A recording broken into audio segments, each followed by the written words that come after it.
बस झाली, विमान झालं, आता रेल्वे. तर हा माझा प्रवास दिल्ली ते पुणे झेलम एक्सप्रेसने केलेला. दिल्लीमध्ये कंपनीच्या कामासाठी गेलो होतो. तेव्हा मी एका मॅन्युफॅक्चरिंग कंपनीच्या ईडीपी डिपार्टमेंटमध्ये काम करायचो. सॉफ्टवेअर इन्स्टॉलेशनसाठी मी दिल्लीत आलो होतो. येताना माझ्या मॅनेजरने मला सांगितले की नॅशनल कॅलिब्रेशन लॅबोरेटरीमधनं आपले डेड वेट घेऊन येशील. फक्त एक पत्र्याची सुटकेस आहे. मला डेड वेट काय असतं त्यावेळेस माहीत नव्हतं. मी त्यांना हो म्हटलं. दुपारी 3 वाजेची ट्रेन होती. मी हॉटेलमधून सकाळी 11 वाजता चेकआउट करून एनसीएलच्या लॅबला जाण्यासाठी रिक्षा केली. तिथे 12 वाजता पोहोचल्यावर कळाले की डेड वेटचे कॅलिब्रेशन अजून बाकी आहे. अजून 2 तास तरी लागतील. मी त्यांना माझी ट्रेन आहे सांगितलं आणि थोडं लवकर करा म्हटलं. त्यांनी प्रयत्न करतो म्हणून कामाला सुरुवात केली. सुमारे 1.5 तासांनी त्यांनी मला एक भली मोठी लोखंडी ट्रंक आणून दिली. ती बघून मी हादरलोच. एवढी मोठी ट्रंक असेल हे मी गृहीतच धरलं नव्हतं. त्याचं वजन साधारणतः 25 ते 30 किलो होतं. डेड वेट म्हणजे चक्क आपले वजन जे दुकानात वस्तू मोजण्यासाठी वापरतात हे मला तेव्हा कळालं. मी ही ट्रंक कशी नेणार याचा विचार करू लागलो. बाहेर जाऊन रिक्षा शोधण्यात अजून 20 मिनिटं गेले.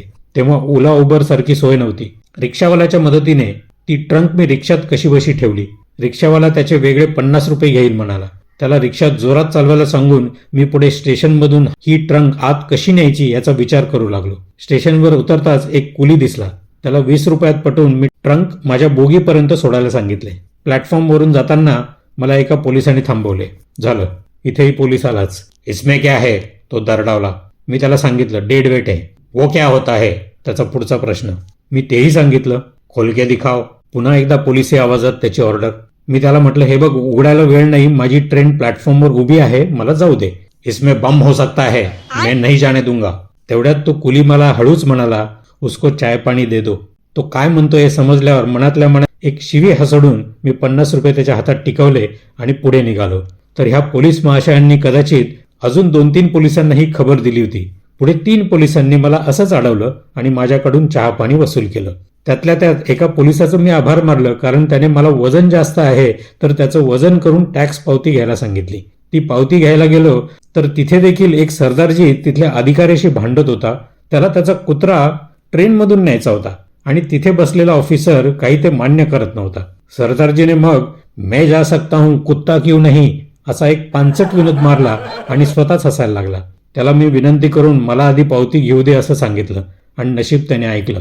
हे सगळे सोपस्कार करून कसाबसा बोगीजवळ पोहोचलो. जागेवर ती ट्रंक सीट खाली ठेवतो आणि थोडा निवांत झालोच असेल तर एक माणूस मला म्हणाला, वो सीट मेरी है. ये भगवान क्या जुलूम मी है. तिकीट चेक केलं तेव्हा कळालं की माझं तिकीट हे S1 बोगीचं आहे आणि मी ज्यात बसलो आहे ती S1-1 बोगी आहे. आली का पंचायत. तोपर्यंत ट्रेनने निघण्याचा हॉर्न दिलेला होता. आता परत उतरून जाणं शक्य नव्हतं, कारण माझी बोगी सगळ्यात पुढे होती आणि ज्यात मी बसलो होतो ती जास्तीची जोडलेली बोगी होती, म्हणून तिचा नंबर त्यांनी S1-1 केला होता. ज्याची सीट होती मी त्याला विनंती केली की माझ्या बोगीत जातो, पण तू एवढी ट्रंक इथेच राहू दे. सकाळी भोपाळला गाडी 1.25 तास थांबते तेव्हा मी ती घेऊन जाईन. त्यानेही मदत केली आणि मी बोगीच्या पासवेमधनं माझ्या S1 बोगीत आलो. साधारण 8 डबे सोडून माझी बोगी होती. भूक प्रचंड लागली होती, म्हणून मी फेरीवाल्याकडून एक चना चाट, चहा आणि पाण्याची बाटली घेतली. खिशात हात घालून बघतो तर फक्त 300 रुपये उरलेले होते. फेरीवाल्याला त्यातले 38 रुपये दिले. सकाळी माझ्याकडे 1000 रुपये होते. मी हिशोब करू लागलो की कुठे कुठे किती पैसे गेले. एकंदरीत ह्या सगळ्या प्रकारात माझे 700 रुपये खर्च झालेले होते. काही हरकत नाही, ह्यात भागवू असा विचार करून मी जागेवर बसलो. सकाळी 6 वाजता ट्रेन भोपाळला थांबली. मी पटकन उतरून कुलीला पकडले. तो 50 रुपये घेईन म्हणाला. मी हो म्हटले. कुली ट्रंक घेऊन ट्रेनच्या खाली उतरू लागला. मी त्याला म्हटलं आतून चल, खाली नको उतरू. तर तो म्हणे की लोक बसलेले असतात, ट्रंक तिथून नेता येणार नाही. मग काय, आमची वरात प्लॅटफॉर्मवरून निघाली. माझ्या जागेवर ट्रंक व्यवस्थित सीट खाली ठेवली आणि मी सुटकेचा निश्वास टाकला. पण थांबा, एक सेकंड. माझ्या मागचं शुक्ल काष्ट अजून संपलेलं नव्हतं. तेवढ्यात तिथे टीसी आला. त्याने तोच प्रश्न विचारला, इसमें क्या है. पुन्हा सगळं सांगणं आलं. तो म्हणे टॅक्स पावती दाखव. मी दाखवली. मग तिकीट दाखव. तेही दिलं. तर हे महाशय सरळ ते घेऊन ट्रेनच्या खाली उतरले आणि मला बरोबर याचा इशारा केला. मी त्याच्या मागे.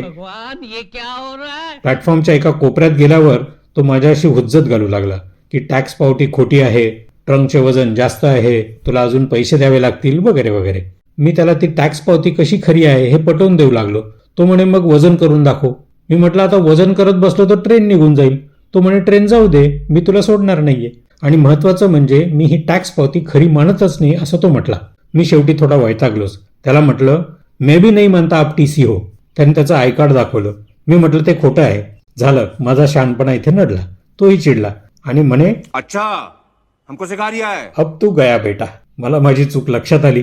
लगेच मी त्याची माफी पण मागितली आणि चहा पाणी विचारलं. तेवढ्या ट्रेनने निघण्याचा सिग्नल दिला. मी त्याला म्हटलं हे बघ माझ्याकडे फक्त 200 रुपये राहिलेत, त्यातले 100 घे. पण तो काही ऐकेना.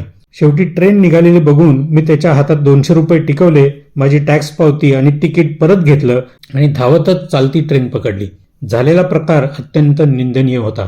लाच देणे आणि घेणे दोन्ही गुन्हा आहे, पण माझ्याकडे त्यावेळेस दुसरा पर्याय नव्हता.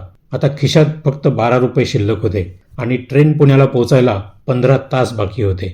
तो दिवस फक्त पाणी पिऊन काढू असा विचार करून मी बसून राहिलो. पाण्याच्या बाटलीत 10 रुपये खर्च झाले. मी थोडा विचार करून 2 रुपये शिल्लक ठेवले होते. पुण्याला पोहोचल्यावर कॉईन बॉक्समधनं मॅनेजरला फोन करायचा आणि त्यांना मदतीसाठी बोलवून घ्यायचं. रात्री 10 वाजता पुण्यात उतरल्यावर स्वतःच ते वजन उचलून बाहेर आलो आणि मॅनेजरला फोन केला. त्यांनीही लगेच येऊन मदत केली आणि एकदाचा माझा प्रवास संपला. त्या 30 तासामध्ये मी अनेक संकटांना तोंड दिलं होतं. आता हे आठवतं तेव्हा वाटतं की अशा प्रसंगी काय करायला हवं हे जर थोडा विचार करून केलं तर आपण अशा अनेक संकटांवर मात करू शकतो. तुम्हाला काय वाटतं? कमेंटमध्ये जरूर लिहा.